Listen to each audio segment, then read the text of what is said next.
Today, I'm going to receive the seed of the Word of God. My heart is prepared, my mind will be renewed, and my life will never be the same.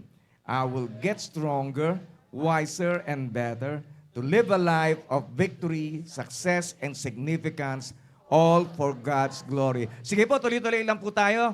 Jesus was punished that I might be forgiven. Jesus was wounded that I might be healed. Jesus was made sin with my sinfulness, that I might be made righteous with his righteousness. Jesus tasted death for me, that I might share his life.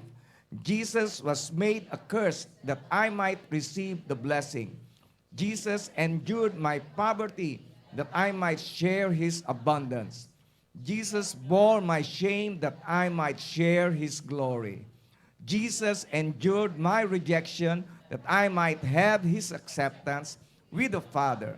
He was cut off that I might be joined to the Lord.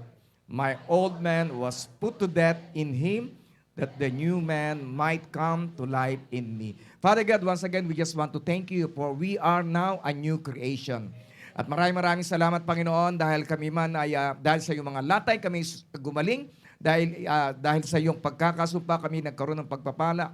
In-endure mo, Panginoon, ang kahirapan upang maranasan namin ang kasaganaan. Muli, Panginoon, sa gabing ito, turuan mo kami, O Diyos, na mas lalo pang lumalim ang aming pong pananampalataya at pag-ibig sa iyo. Pagpalain mo ang bawat isa na yung dinako sa lugar na ito, O Diyos. Alam ko, Panginoon, nalalabas sila na mas malakas, na mas mabuti kaysa nung pagpasok po nila at mas masaya, O Diyos, dahil sila ay lubos mong pagpapalay. Once again, we thank you, Lord God, for this wonderful night.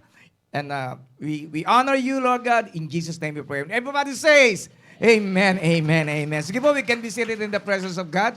Hallelujah. Alam niyo po, this is one of my favorite quote about success. Alam niyo po, success is not something that we get or pursue. Ang katagumpayan ay hindi ito bagay na kung saan ay palagi po nating hinahanap, hinahabol, kung saan-saan. Success is something to be attracted. Ito po ay ating pong ina-attract. Paano? Sa pamamagitan ng patuloy nating pagiging maayos, patuloy po nating pag-aaral, patuloy po nating pananalangin, patuloy nating pagbabago. Amen? Kaya sabihin mo sa katabi mo, mabuti na rin, nagbabago ka na ngayon. Okay. Parang hindi ka makapaniwala. Okay? So pag-usapan po natin, what happens after the resurrection? Kasi po napakahalaga pag-usapan din po natin ano po ba yung unang nangyari nung nagkaroon po ng after the resurrection of the Lord Jesus Christ. After his resurrection, siya po yung nagpakita sa 500 katao for 40 days, naiwan pa po siya dito sa lupa at kinausap pa po niya, nagkaroon pa rin po siya ng continuous training para sa kanya po mga disipulo. So ngayon pag-usapan po natin is about in the book of Acts. So be dynamic. Amen? Sabihin mo kasi mo, be dynamic. Okay, so as a person, ano po ba ibig po sabihin ng dynamic? Dynamic, I believe it came from the word dynamo. Okay, na kung saan ay merong power, hindi po ba? Nung nagbibisikleta kayo, di po ba, ang usong-uso nun yung dynamo na pagka nakikis-kiss yun sa wala pa po yung mga Bluetooth o whatever. Pagka maano po yung sa gulong, okay, nagkakaroon po ng power, nagkakaroon po ng ilaw yung atin pong bisikleta. Okay? At yung word na dynamite, yung dynamite, hindi po ba, ano po yun? Ano pong ginagawa pagka binabato po yung dinamita sa dagat, di po ba, sumasabog po yun, malakas po yun. Yun po yung yun po yung ibig po sabihin ng dynamic, okay? Yung meron kang kakaibang dating sa iyong buhay. So as a person, ang ibig po sabihin ng dynamic is positive in attitude, okay? Palagi kang positibo sa lahat ng mga bagay na nangyayari. Wala kang pera, pero ngayon sasabihin mo, hindi, bukas meron na ako. Okay? May sakit ka ngayon, sabihin mo, hindi, magaling na ako, palakas na ako. Okay? So ibig sabihin, ang nararanasan mo sa yung kapaligiran ay hindi po maganda, pero sinasabi mo, hindi, lalagpas din yan. Hindi na mauulit yung mga pangit na mga bagay na nangyari sa akin noon dahil ang aking Panginoon ay naniniwala ako na palagi kong kasama. Amen? It's a positive in attitude. And then ano pa po? Full of energy. Punong-puno po siya ng kalakasan. Tingnan mo yung katabi mo, punong-puno ng kalakasan yan. Di ba? 12 oras na nagtrabaho yan, di ba? Pero parang fresh na fresh pa rin. Okay? Hindi po ba? And then as a person who is dynamic, ay meron po siyang mga new ideas. Tandaan po natin, palagi mga kapatid, ano po, a small person talks about people, but a big person talks about ideas. Kaya dito sa church na ito ay walang mag-uusap sa iyo. Okay? Walang magchichismis, walang marites dito. Okay? Amen? And then, be dynamic. And then, as a church, ibig ko sabihin, as a church, we will always be moving forward by constant change. So patuloy po tayong hakbang sa progreso, sa patuloy po nating pagbabago. Sabi nga ni Lolo Einstein, di ba? Huwag kang umasa ng pag-asa kung wala kang ginagawang pagbabago. Amen? Kaya sabi mo, ligligin mo yung katabi sa bakay ko, magbago ka na. Okay? And then as a church, hindi po ba? As a church, as a dynamic church, we should have activity or progress. Kaya po marami po tayo mga activities. Hindi po tayo nawawala ng activities. Last Monday, meron po tayong house dedication. Tuesday, meron po tayong hope prayer. Miyerkules, Webes. And then, anyway, this Friday, okay? Wala muna tayong gawain sa church. Mag-fellowship muna kayo, okay? So, praise God.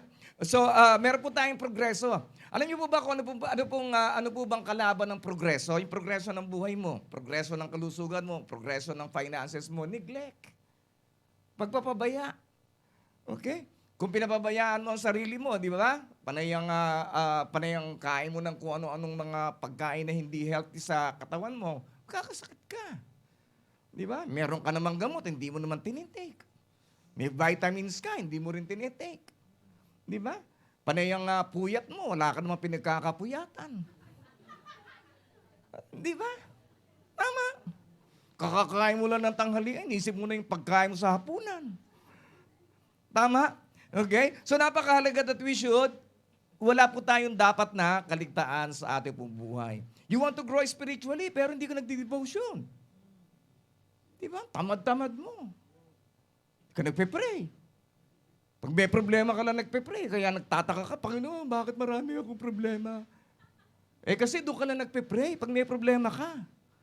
Di ba? Kaya huwag mo na hintayin na magka-problema ka para hindi dumami ang mga problema mo. Huwag mo na hintayin na dumating problema. Manalangin ka na lang palagi para sigurado. Okay? So, alam niyo po ba, kaya po napakahalaga that we should not neglect our health, our spirit, at ganoon din po sa ating pong pananalapi.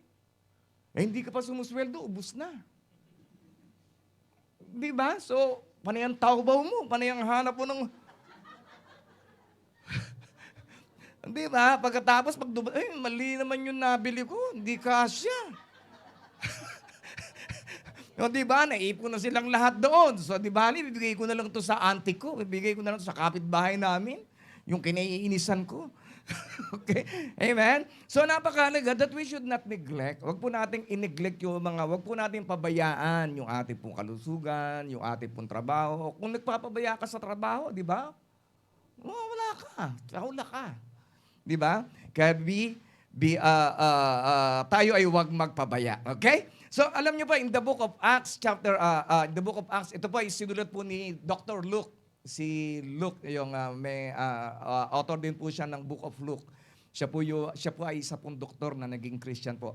Kaya po niya sabi niya, in my first book, I told you, yung Gospel of Luke. Si Theophilus, sino ba si Theophilus? Si Theophilus, siya po ay, he's a seeker. Siya po ay talagang nagsasaliksik.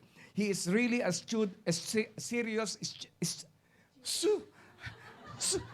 serious student of faith. Okay? Siya po ay seryoso. So, saan po dito yung gusto ninyo, seryoso ang blessing ninyo?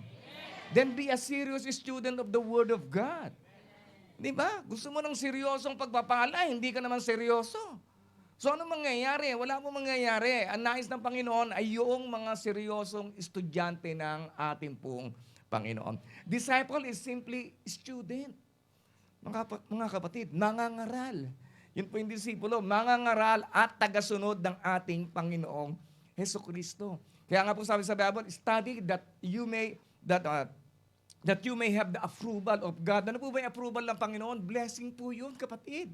Kaya po, ang pastor ninyo, palagi kayong dinidikdik. Sige po, magbasa po tayo, mag-aral po tayo, mag-devotion po tayo, para maranasan ninyo ang pagpapala ng Panginoon. At sabihin, ayan, si anak ko, si Lisa, nagbabasa yan palagi, approve yan, sige, bigay ang blessing yan. Okay? Amen? So, ganun po ang condition po ng Panginoon. Hindi, and the very word of God is God. Pagka interesado ka sa salita ng Diyos, ibig sabihin, interesado ka sa Diyos. Okay? Amen? So, sino po dito yung mga seryosong estudyante ng salita ng Diyos? Yung iba, hindi pa? Okay, sino po? Okay, praise God. So, tayo po lahat, amen? So, and then, ang Theophilus ba, ang ibig po sabihin ang pangalan pong Theophilus ba yan? Ano bang pronunciation? Theophilus. Okay. Pilipino kasi ako, kaya Theophilus Theophilus. Okay? So, ibig po pala sabihin yan, ay friend of God. Kaibigan ng Diyos. Sino po ba yung mga kaibigan ng Diyos sa lugar na ito? Amen. Of course, when you're a friend of God, hindi po ba napakadali po ng palagi kang masaya, palagi kang secured. Dahil just imagine, kaibigan mo ang Diyos kahit na anong problema ang pinagdadaanan mo, hindi ka natatakot. Bakit? Kaibigan mo ang Diyos eh. Di ba? Kasusweldo mo na, naubos ka, hindi ka nag-aalala kagad. Di ba? Bakit? Kaibigan mo ang Diyos eh. Di ba? Nagkasakit ka, hindi ka nag-aalala. Bakit? Kaibigan mo ang Diyos eh. So napakahalaga that we should always be near to God. Siya po yung ating pong magiging kaibigan. And then to do and teach while He was in human body. Sabi dito, about everything Jesus began to do and teach. Siya po yung nagtuturo sa kanya pong katawan. And then after His resurrection, naging tagapagturo pa rin po siya sa kanya pong spiritual body. At yun po ang dahilan, kaya po siya nag-stay ng 40 days after ng kanya pong resurrection. Okay? And then the next verse po, Acts 1:2, until the day He was taken up to heaven, after giving His chosen apostles further instructions through the Holy Spirit. So, ang tanong, how long do we need to study the book? Ilang taon ba, pastor, pag-aaralan natin ang Biblia? Okay? At gaano katagal natin pag-aaralan ang ginawa ng ating Panginoon? At gaano katagal tayo makikinig sa instructions ng Holy Spirit? Hanggang kailan ba talaga? Ayun po ang sagot, until the day that God will take you home. Okay? Hanggang kunin ka ng Diyos. So, ibig sabihin, wala talagang hinto ito. Ang graduation natin pag kinuha na tayo ni Lord. Amen? Okay? Kaya alamin na po natin, okay? Handa na po natin ang ating po sarili. Baka mamaya sabi, baka ulit-ulit naman. Bible study, prayer, devotion, worship. Pagod na nga ako eh. Okay? Amen? So, tuloy-tuloy lamang po tayo, okay?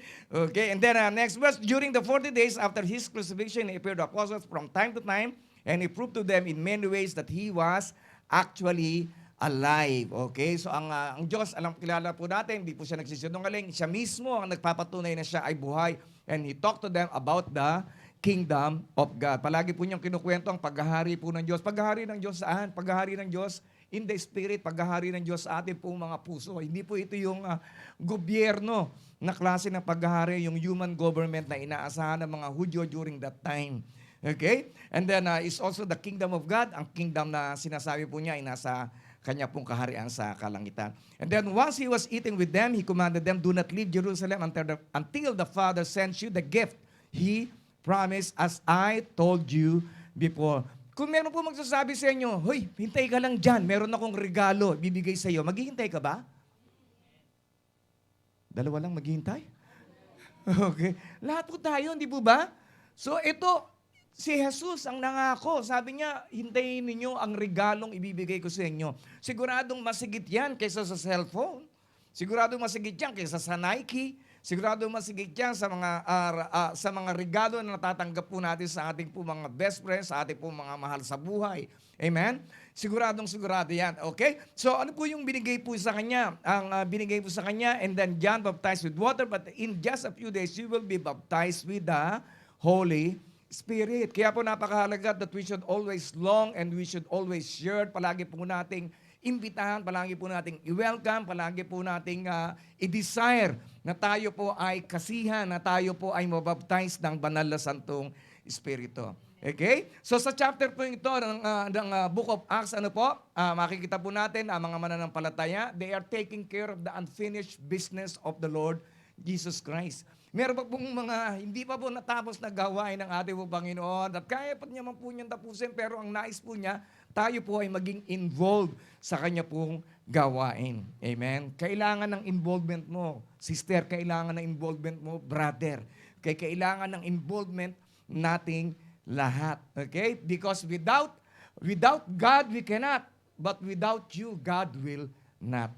Okay? Kung wala ang Diyos, hindi po natin magkakayanan. Pero kung wala ka, hindi kikilos ang Diyos. So kailangan ng Diyos ang cooperation po natin at kailangan din natin ang cooperation ng ating Diyos sa ating pong buhay para magawa po natin ang pinagagawa po niya.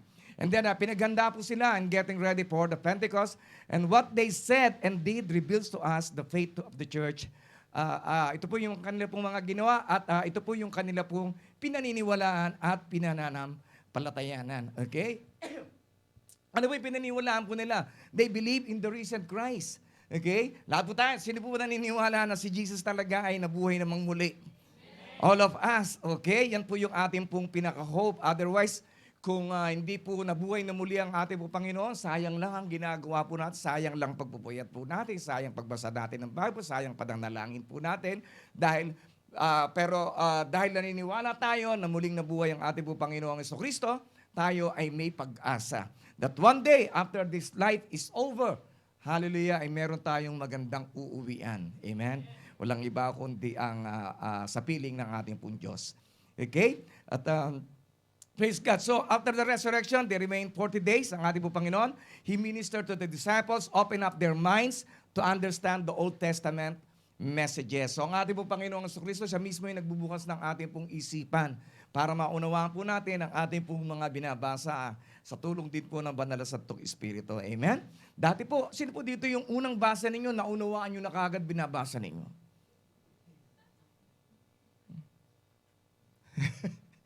Hindi po natin maunawaan. Tama ba?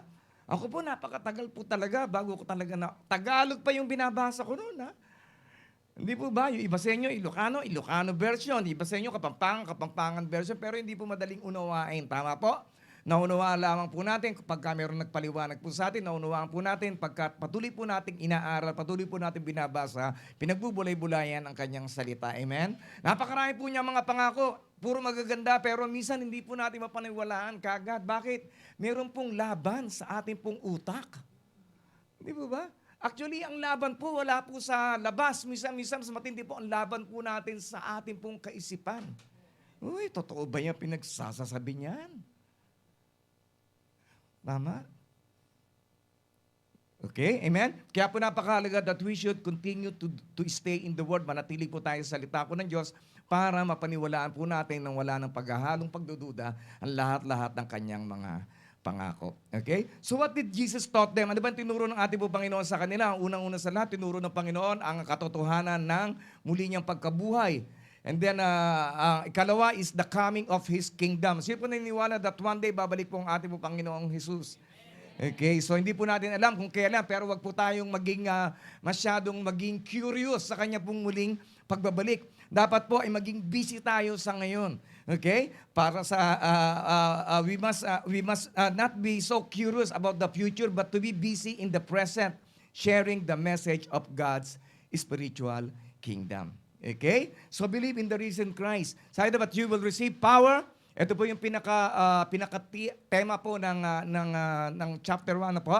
But you will receive power when the Holy Spirit comes upon you, and you will be my witnesses, telling people about me everywhere in Jerusalem, throughout Judea, in Samaria, and to the ends of the earth. Okay? So, and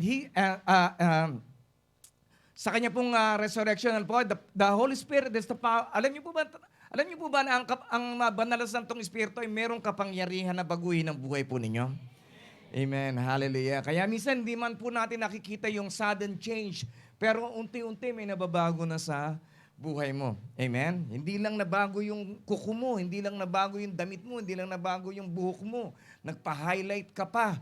Okay? Hindi lamang po yung pagbabago na ninanais ng Panginoon sa atin, kundi ang pagbabago ng ating pong ugali, pagbabago ng ating salita, pagbabago ng ating pong damdamin, pagbabago ng ating pong mga ginagawa. And only the Holy Spirit has the power to change you. Okay? Kaya po napakahalaga that we should always cling to the Holy Spirit. Amen? He can change your lifeless life into a dynamic, purposeful life. Kayang-kaya niyang baguhin yung buhay mo na walang kabuhay-buhay.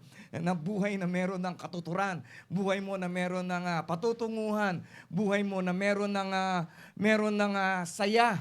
Okay? Dati, palagi ka nakangiwi. Okay? So ngayon, nakakilala ka na, palagi ka na nakangiti. Okay? Amen? Okay, praise God. Okay, nandiyan pa po ba kayo? Okay, and then no matter where we live, kahit saan man po tayo pumunta, nasa Pilipinas ka man, bumalik ka man sa baryo mo, lumipat ka ng ibang boarding house, lagi po natin tandaan, ano po? No matter where we live, as Christians, we should begin our witnesses at home. Palagi po nating simulan ang ating pong pagpapatotoo sa ating pong tahanan. Okay? Maring sa boarding house, hindi naman talaga yung tahanan. Hindi, sa pag-uwi ko, tsaka na ako mag-witness. Okay? Sa boarding house mo, sa trabaho mo, ikaw ay naging witness. Sabi nga ni Oswald, pangalan niya, Oswald Smith, sabi niya, the light that shines the farthest will shine the brightest at home. Okay? So kinakailangan, hindi ka lamang mabait sa church. Hindi ba? Bait-bait mo sa church. Pero sa bahay, mabait pa din. Amen? Okay? And then I believe in God's appointed leader. Okay? Alam naman po natin na meron pong inappoint ang Diyos na mga leader sa ating pong mga buhay. Ako po, meron po akong leader sinusundan. So it's the same thing with you. Kadalasan po, nagiging problema po ng mga Christians, they have the manual, but they don't have the mentor. Wala po silang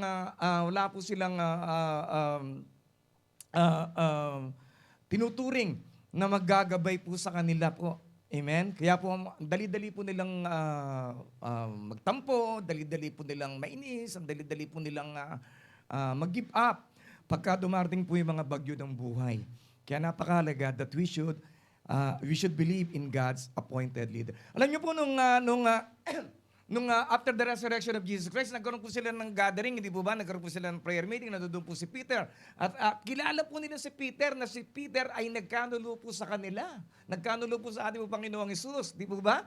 3 beses dininay ang ating pong Panginoong Hesukristo. Pero ganun pa man, hindi po nila ito inulit-ulit. Hindi na po nila sinisi si Peter sa kanya pong ginawa. Okay? Hoy! Ikaw nga pinagkanulo mo si Jesus Di ba? Pero hindi na po nila sinabi yon. Okay? Bakit? Kasi si Lord mismo ang siyang nag-restore na kagad kay Peter nung resurrect po ang Panginoon.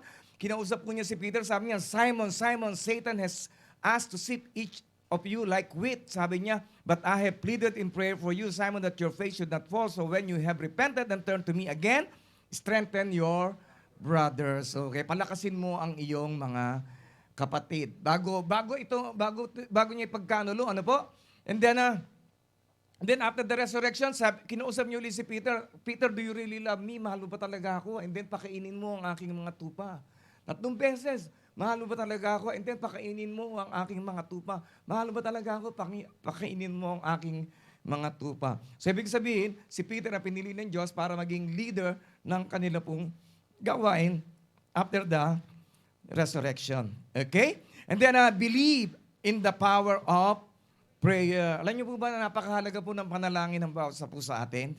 Magmula po sa Old Testament hanggang sa New Testament, wala pong pinagdidiinan ng palagi kundi ang kahalagahan ng pananalangin. Okay? Sa pananalangin, bumukas ang dagat. Okay? At nakaraan ang mga Israelita. Sa pananalangin, nagsara ang bibig ng leon na maaring lapain si Daniel. Sa pananalangin, nagkaroon ng magagandang pangitain si Joseph para maisalba sa kagutuman ang mga Israelita. Dahil sa pananalangin, ang mga patay ay nabubuhay. Dahil sa pananalangin, ang mga may sakit ay gumagaling. Dahil sa pananalangin, ay bulag ay nakakakita. Dahil sa pananalangin, ang pilay ay nakakalakad. Amen? At dahil din sa pananalangin, tayong lahat ay naligtas. Amen? Sige, palakpakan na si Lord. Praise God.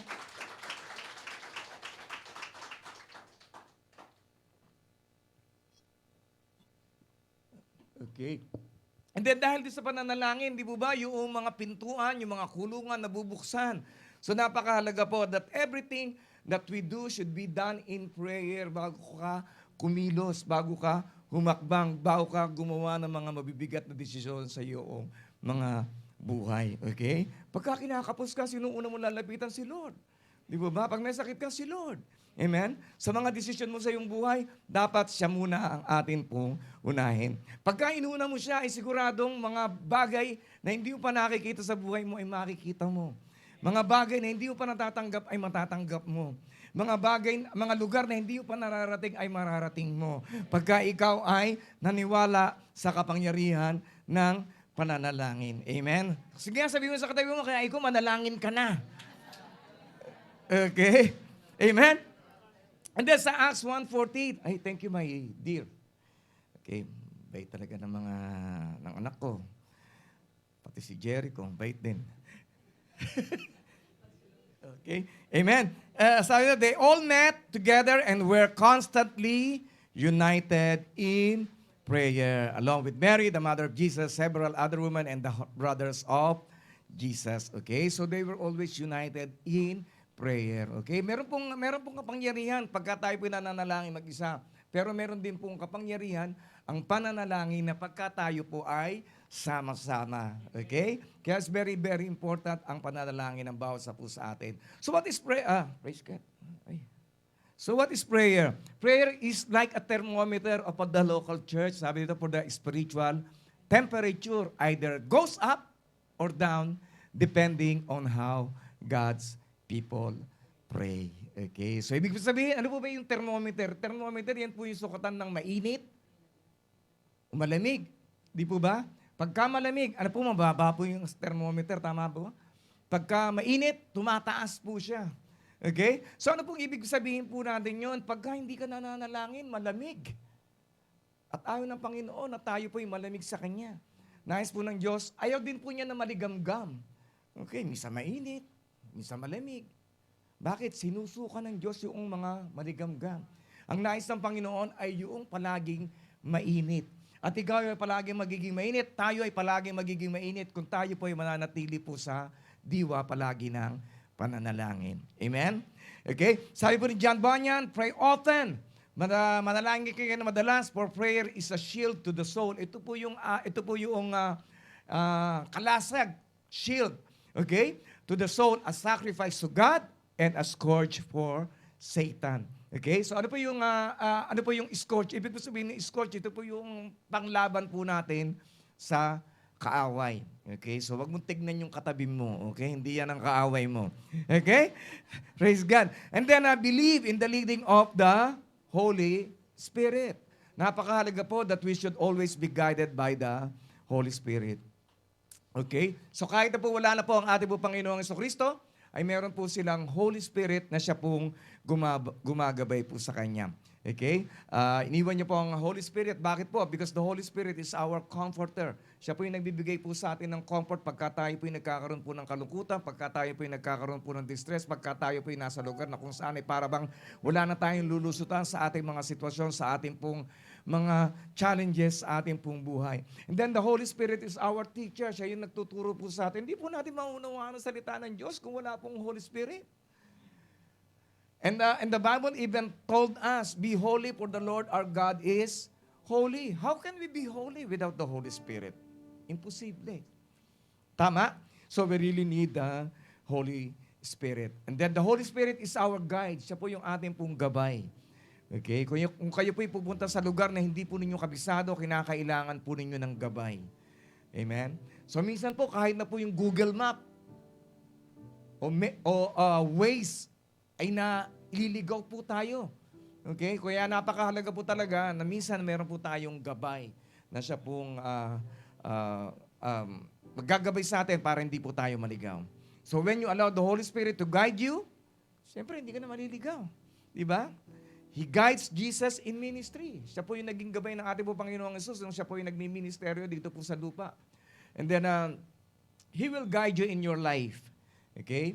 Okay, kaya napakahalaga po that we should always be asking the presence of the Holy Spirit upon our life, upon our church, upon our ministry, upon our family.